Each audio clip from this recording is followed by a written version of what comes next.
அத்தைய ஐசியூல சேர்த்திருக்கீங்க. அதையாவது சரவணன் மாமாக்கு சொல்லணும்ல. சாரி, உங்க பையனுக்கு சொல்லணும்ல. சொன்னீங்களா?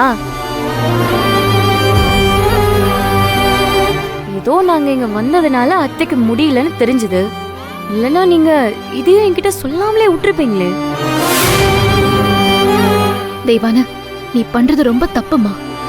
அக்கா, நான் எது பண்ணாலும் உங்களுக்கு இப்ப தப்பா தான் தெரியும். எப்ப அக்கா எனக்கு அண்ணியா மாறிட்டாங்களோன்னு தோணுதுப்பா. ஆனா நான் உங்ககிட்ட இருந்து இந்த மாற்றத்தை எதிர்பார்க்கலக்கா. எதிர்பார்த்துதான் ஆகணும் தேவான. நாத்தனாரி தம்பி பொண்டாட்டியா வந்தா இதெல்லாம் நடக்கிறது சகஜம்தான் தேவான. நாம தான் இதுக்கெல்லாம் பழகிக்கணும். தெய்வானா, உங்க கோவம் எல்லாம் வீட்டுல இருக்கிற எல்லார் மேலயும் இருக்கணும். நீங்க பேசுறத பார்த்தா புனிதாவை எல்லாரும் டார்கெட் பண்ற மாதிரி இருக்கு. கபிலன், நீங்க அமைதியா இருங்க புனிதா.